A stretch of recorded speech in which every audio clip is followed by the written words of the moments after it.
VelociPodcast. VelociPodcast. Ja, dat zal wel. Hey, sexy friend. He's making me his bitch.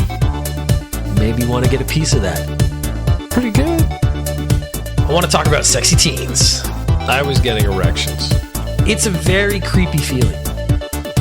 I can guarantee that underwear theft will come up again. None of this is relevant. Pokemon, Pokeballs. 750 milliliter bottle of rum.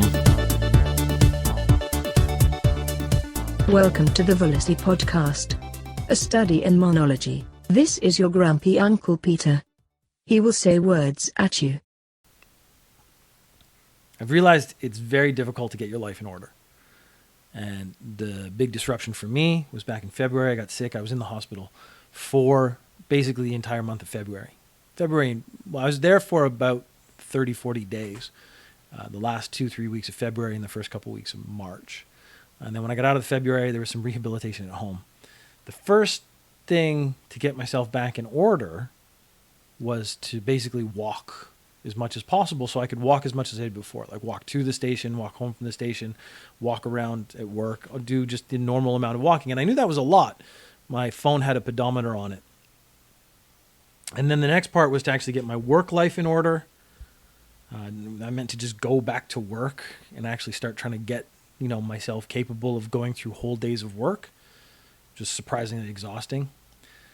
And then it was the podcast. Ninja News Japan was very easy to keep going because all I have to do is continue to follow the news and talk about the actual news items, editorialize, give my opinion, that kind of stuff.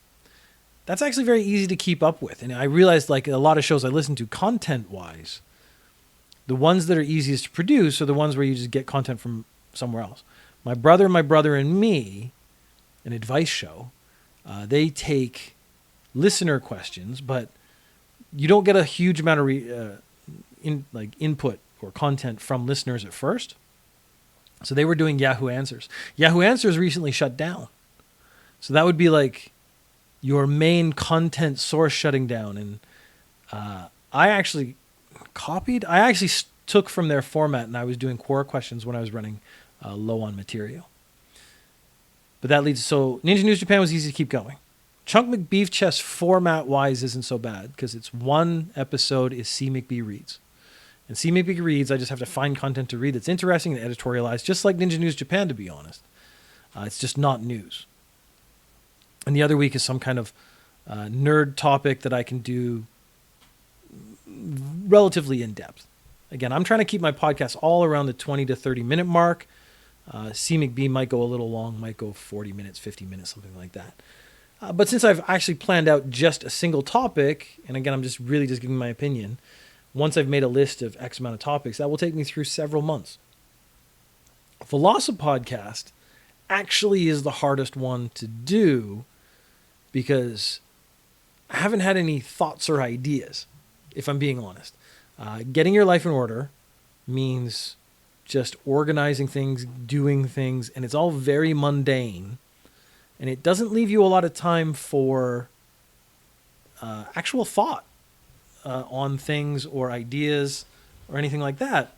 And that is problematic because then we end up with like today where I didn't really have any ideas. I had a birthday recently, so I was going to complain about birthdays. But it's all stuff you've heard before, so I kind of was torn on whether it was doing it or not. So I had a birthday last week. The interesting part was I got one card. And I hate cards because cards are expensive. It's like $2-3 minimum, probably $5 or $6 for a piece of paper with a dumb joke on it. That gets thrown away almost immediately. You might go like, oh, you're not supposed to throw it away. You're supposed to keep it. Never understood people who keep things like that because you don't ever look at it again. If you're going to look at it again, yes, you should keep it. Then it has some value. A card with a lame joke that says happy birthday on the inside and then signed by some people.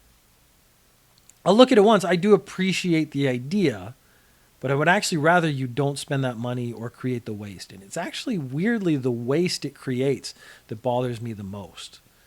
A card, the envelope, paying for the stamp, all of that is just waste, in my view. It has no value and should not be done. So now you know that you should not give VelociPeter from VelociPodcast or Chunk McBeefchest from Chunk McBeefchest, the podcast, C. McBee. You should not give him a card. I do not want a card. I think you've wasted your money. There's a lot of things like that, though, in life. Diamonds hold no real value, and yet we've been taught by society we must do them. There's a couple of sort of societal issues that I've been stuck on recently. I've had friends get married, and I've said, do not spend as much money as I did on a diamond. I got caught in the idea of this is a demonstration of how much you sort of want this to happen. I want to marry you. I want to be with you forever. I should spend a lot of money on a physical object to demonstrate that. That is a huge mistake. Take the same amount of money, put it into buying a car or your first house or an apartment or something like that. Put it in a savings account for the idea that you'll eventually have kids and they'll need money. All far, far more valuable investments than a diamond, which has no resale value at all. My only hope is that the diamond I bought for my wife, we will give to my son or daughter that they can use, and they don't have to spend any money at all. And that's actually the reason. I don't want them to spend the money that they could save or put into something else. If you took that initial money you put into a diamond and invested it properly, like I'm not saying like a crypto thing like I had done before. If you put that into an actual investment of some sort with a guaranteed sort of return, 20 years later, that's going to be a huge chunk of money. So diamonds bother me. I think that they were manufactured as an idea by companies. One of the other ideas that was manufactured by companies, by banks, is actually like living in a house. Apparently, this is sort of mortgages are really what they were selling you. So banks needed a product that they could sell that would last over multiple years. So we're talking about a mortgage. A mortgage is 20, 30, 40 years of your life. You're paying X amount of dollars to the bank every month or every year. Mine's monthly. For me, it made sense because the actual money I spend on my mortgage is less than I would spend on an apartment. And technically, I would have something at the end of the process. So I would have the house. Houses in Japan do not appreciate in value. They just get worse and worse and worse. But the land it sits on, I had to buy that as well. That land has become more valuable. So there is something there for me in the future. So that is good. But that doesn't mean that's right for everybody. So if you're living in a big city and you make X amount of money, buying an apartment, buying a house in a city might not be the best investment. It might be better to rent, cheaper in the long run. And this is something you need to think about. When I first got married, we were talking about buying a car. I actually said to my wife, well, I take the train every day. I don't drive a car.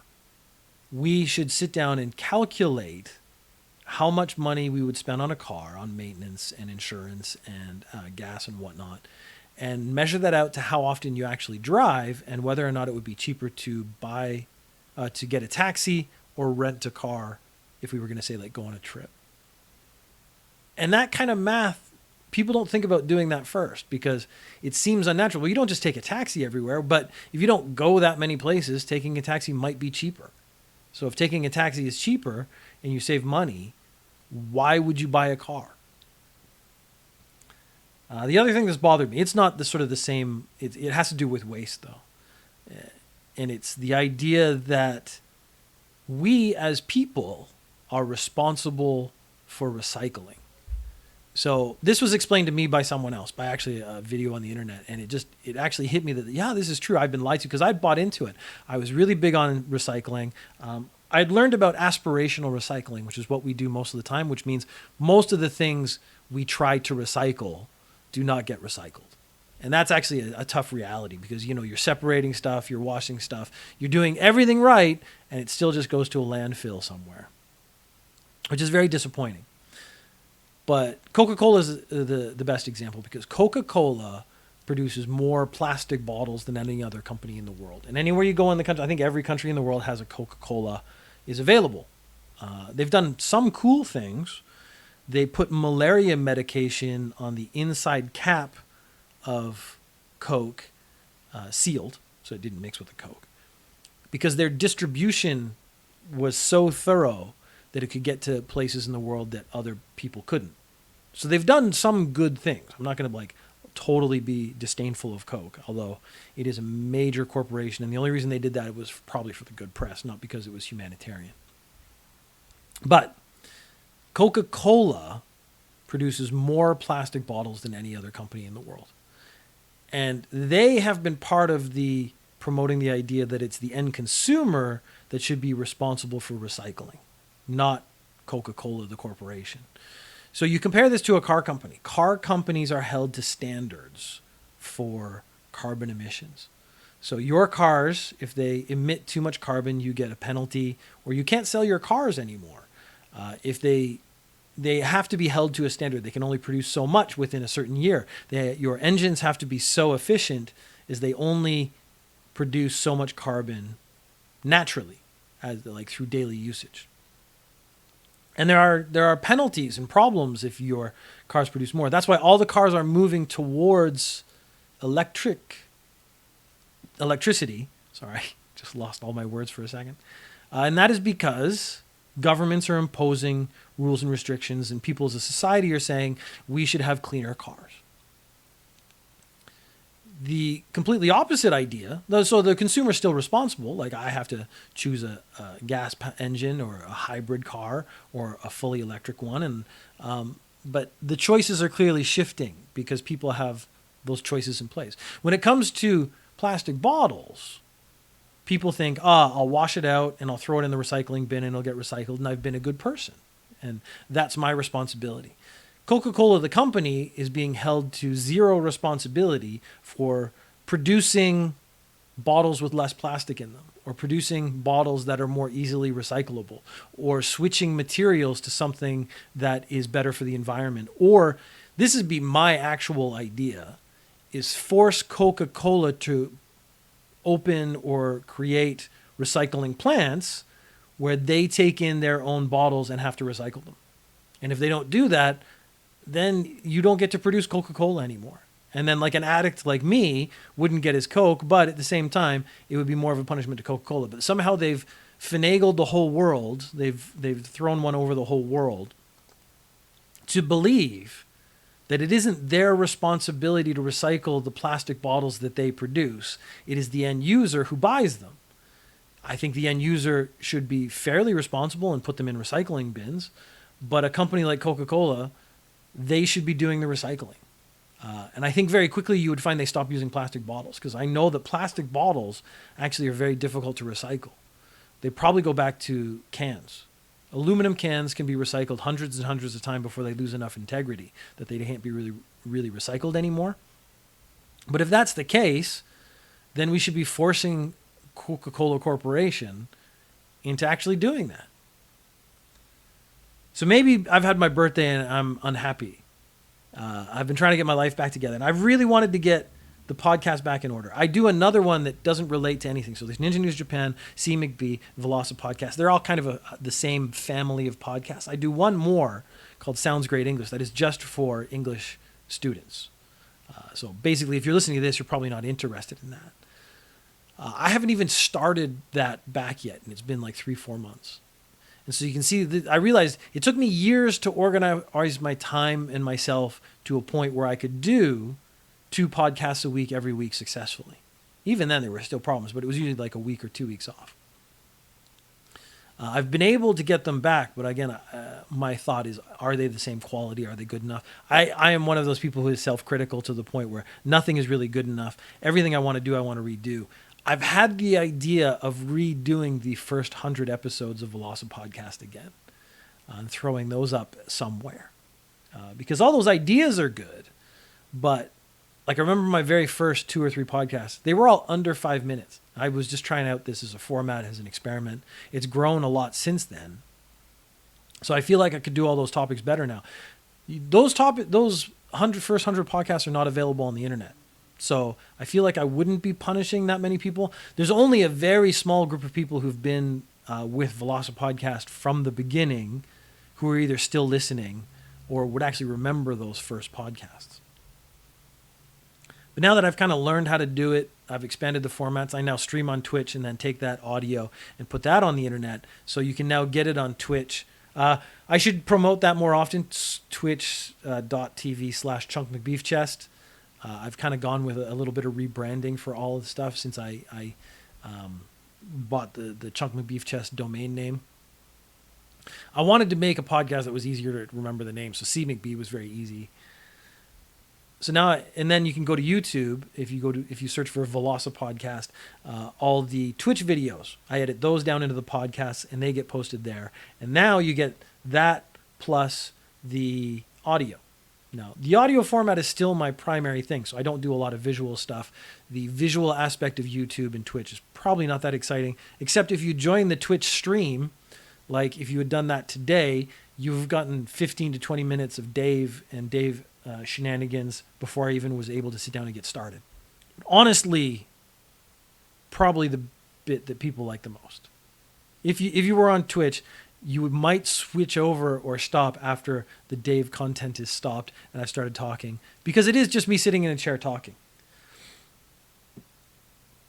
But since I'm doing things that anger me and bother me, I think this might be a sign of getting older. I'll start shouting people to get off my driveway. I don't have a lawn, so it's going to have to be get off my driveway. That's clearly coming. Or maybe I'm just getting more critical of the world at large because I would like it to be better. And I would like it to be better for my kids and whatnot. Yes, I've had a birthday. I think if you listen to the things I've said and you take them into consideration and you're young, you could find some ways to save yourself a lot of money. And I would really like you to do that, because having that money is not something people think about. If you're in your 20s, you should take a percentage of your paycheck. It doesn't have to be large, and invest it. Mutual funds, 10-year mutual funds. You do sort of this. You go to a financial advisor and you don't invest in a stock. You invest in the American stocks. You invest in the Asian or European stocks. Usually when one stock goes down, another one goes up. So if you technically invest in them all, you get a slow uptick across the board.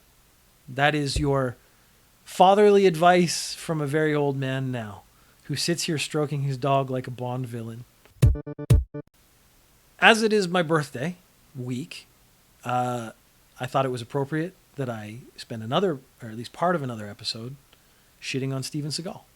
Because this has become almost a hobby within a hobby, as I crap on Steven Seagal regularly throughout my life. And it is horrendous, because it does mean I am watching his movies and following his career and whatnot, if you could call it that. So something I've never talked about when we talk about Steven Seagal. Actually, let's get to the other point first. My first experience with this in a movie was a Chow Yun-Fat film. Now, it's a film series called God of Gamblers. Chow Yun-Fat, he does Chinese movies. He was in The Killer. He's in a bunch of really, really good movies with John Woo, who directs these excellent films. They're old now, so the parts of it don't hold up, but you can see where other movies got their influences from if you watch this movie, which is pretty cool. God of Gamblers was a really good movie, and then they did 2 or 3, and they always had Chow Yun-Fat as the star. And then we got into number 4 or 5, and it was like a whole different, like the director wasn't there anymore. Everyone had swapped out, but it still said Chow Yun-Fat on the box. So I was like, if it's a Chow Yun-Fat movie, it's probably okay. So I rented the movie. Now, this was the 80s, 90s, which meant I was actually still going to a physical video store. You couldn't like check stuff on the internet first. You had to just go. This was, if you went to the martial arts section of a movie in the a movie store in the 80s, you would see Bruce Lee, L-I. Bruce Lee, I guess Bruce Le, L-E, not L-E-E. You would see Bryce Lee. You would see a bunch of very similarly named Bruce Lee movies. I rented a bunch of them because they're still okay, but you could see every now and then they got someone, maybe that was his real name and he wasn't a martial artist, and then you could see the ones where it's a martial artist and they just changed his name. Those were my first experiences with someone tricking me or trying to trick me into watching a movie I didn't want to watch. because I thought the hero was a different person or something like that. So Chow Yun-fat, I think it was God of Gamblers 4 or 5, is not actually in it. So they do the whole movie. Now, on the box, it's Chow Yun-fat's face with Chow Yun-fat across the title as the star, but he is not in the movie at all. And this was the first time I was angry about it. Usually I think it's funny. This is the first time I was angry about it because there's a scene where the new gods of gamblers, the new characters, are standing around. And then it cuts to Chow Yun-fat getting out of a car and waving to them and then walking away, which was clearly cut from a different film and inserted into this one. So technically Chow Yun-fat is in it, but he is absolutely not the star. And they're all like, woo, it's the real god of gamblers. He's with us now, and he waved at us, so we're all friends. So I must be the god of gamblers too. And it felt so cheap and so crap that I was offended by how lame how dumb they must think I am to fall for this. But I had rented the movie, so they got their whatever 2 cents out of me, which I didn't mind because the movies were okay. Then it started happening with Jackie Chan films. So Jackie Chan, his face would be on the cover, his name would be on the box, and then he would be in the movie. He would maybe like walk through and say hello, or he would like jump over a car, and that was it. Or he was like the police chief and he would sit at a desk. And what does this have to do with Steven Seagal? Well, a friend of mine pointed me towards a movie. Now, we were making fun of Steven Seagal together. And I said, I would actually like to see a Steven Seagal science fiction film. And there aren't any because science fiction takes a certain amount of creativity or maybe an understanding of science fiction, which he does not have. So I think he's only ever done action-oriented films. But then I saw a cover, and it was Against the Dark. And you can see it's horror-ish. It has Steven Seagal with a samurai sword on the cover. There's a Steven Seagal in Japanese on the cover. And then in the background are 2 scary faces with vampires. And then there's sort of some people, a crowd in the background. What are they doing? Most of them just seem to be running around. And I thought, I'd actually like to see that movie. I figure it's online, like YouTube or something. So I went looking, and it wasn't. It was actually really hard to find. And then my friend found it. I believe it was on Amazon or one of the Amazon resellers. Now, if I remember correctly, the price was 36 yen. Now, that might not be 100% accurate, but I know it was less than 50 yen for the movie. Now, you know that a CD, or a DVD in this case, not a CD. I was thinking about CDs this morning when I was talking about obsolete technology. Still functional, not obsolete, but yeah, I don't see CDs anymore. It comes in a plastic box. So there's the DVD itself and the plastic box it comes in. That itself has to cost more than 36 yen. So the content of the film itself, I don't believe you would be paying for at all. You are only paying for the plastic that the DVD is made of and the box that it's being sent in. I had to have it delivered to my house, though.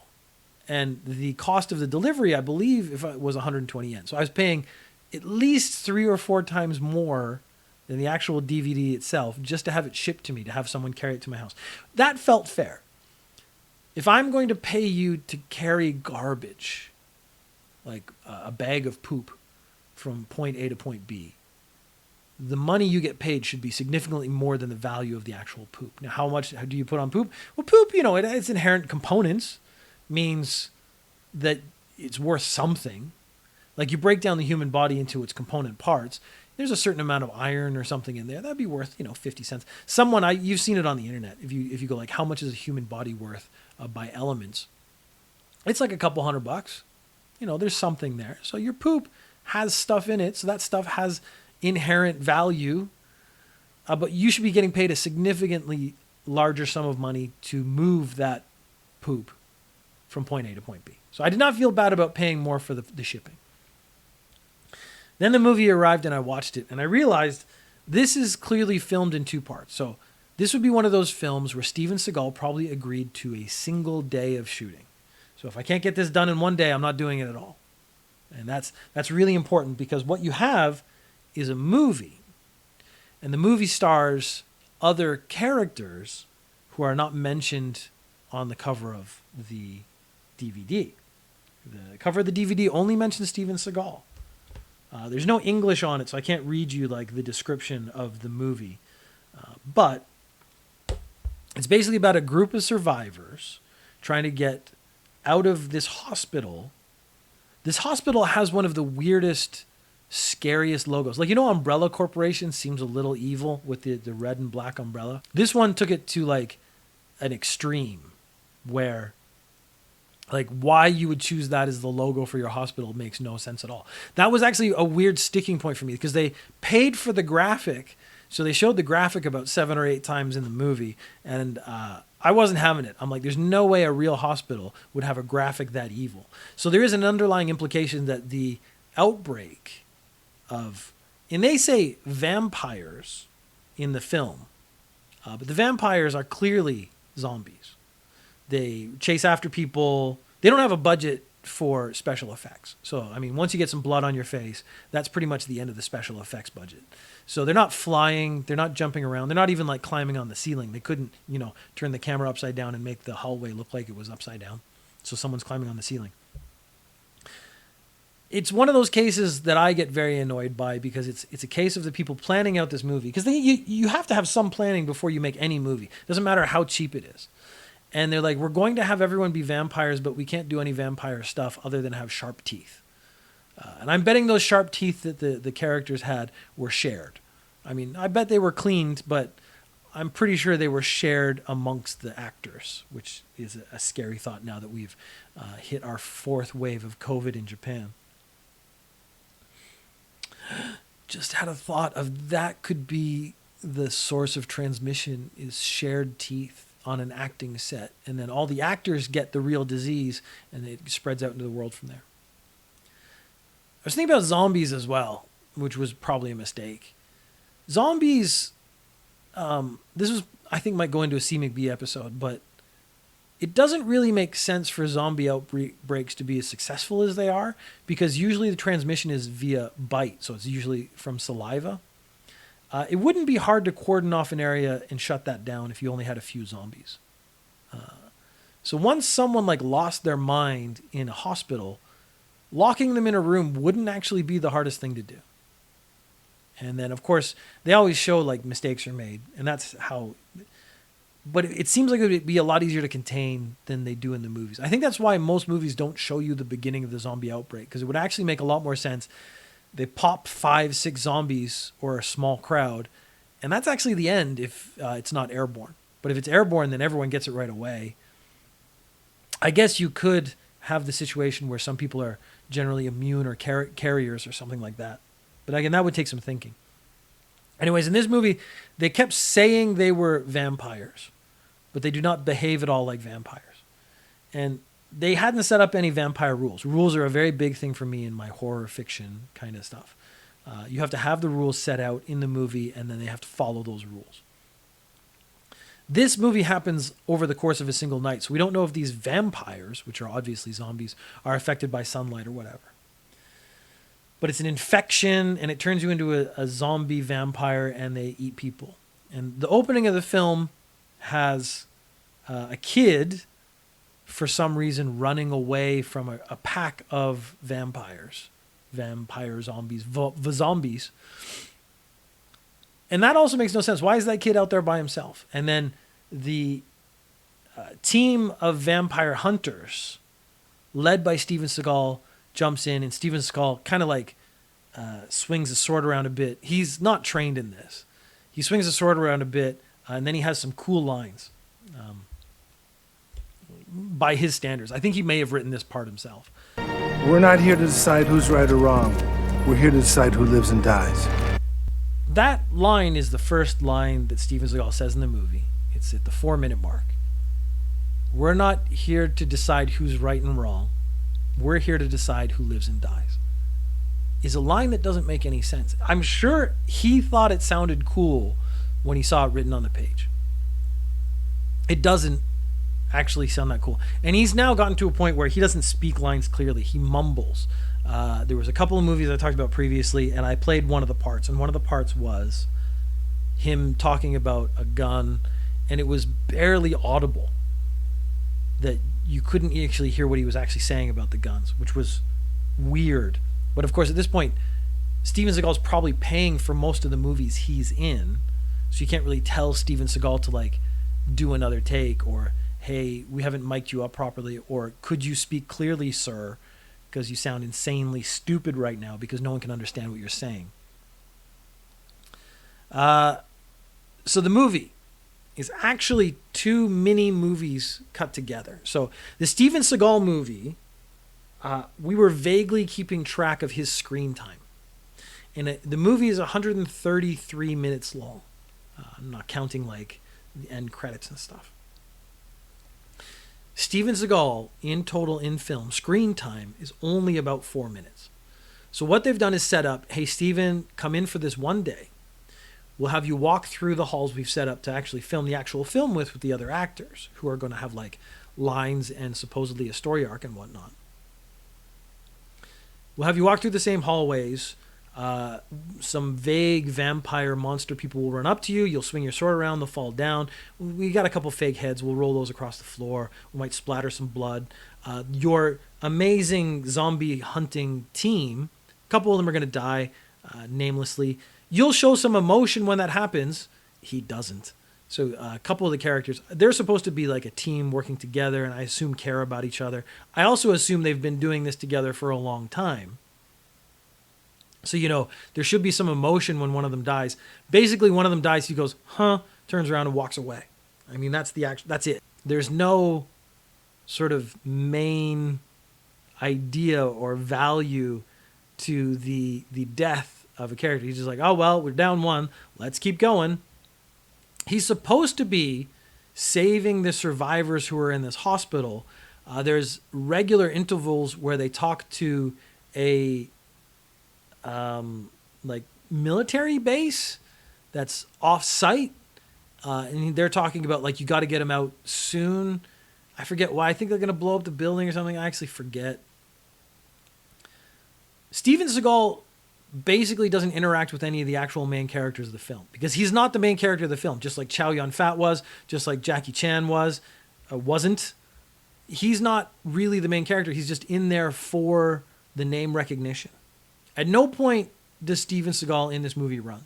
And that's something I actually learned from comparing Star Wars to the reboot of Star Trek. So the prequels of Star Wars, basically no one runs. They walk slowly and they talk about how intense the situation is. That's not demonstrating how intense the situation is. In the reboot of Star Trek, there is barely a scene on the ship where they are not running from point A to point B. And that is to show you that things are happening quickly. I mean, they're not. I have to get to the transporter and press a touch panel to save someone from being not transported properly. But if they just walk to that, it doesn't seem particularly tense. He runs as fast as he can, and he fiddles with some buttons that don't mean anything, and then everyone's surprisingly celebratory because it worked. If you took a moment and think, of course it's going to work. You can't lose your main character in the first half of the film. But there you go. Running's important in an action film to create a tone and tension. Steven Seagal does not run. Now, there's a video online you can go, it's Steven Seagal's awkward run. He does have a weird run.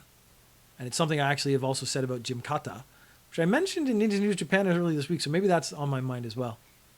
The gymnast in that, who was supposed to be a martial arts hero, he's got a weird run too.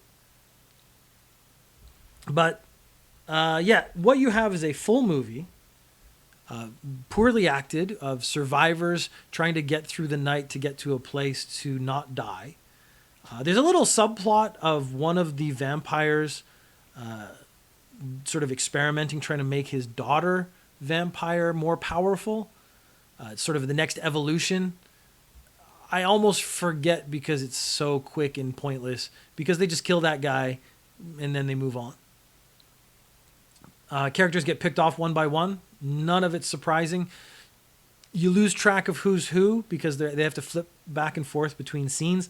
This is one of those science fiction things that bugs me where they have like a hallway and a couple rooms and they just keep going into the rooms from slightly different angles with different detritus in it, and it's supposed to be a different room.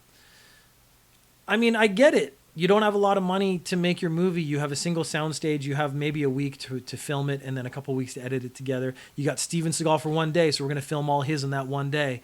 And then we have to cut it together like it makes sense. We have to have him interact with the main character, but they don't have time to be in the same room together. So that gives you a summary of where Steven Seagal's career is and why it's so bad. VelociPodcast. VelociPodcast. Hey, sexy friend. He's making me his bitch. Thank you for listening. You can find the podcast on iTunes, Stitcher, Acast, or go to VelociPodcast.com/podcast. Sexy out, homies. All right, we got to get going now.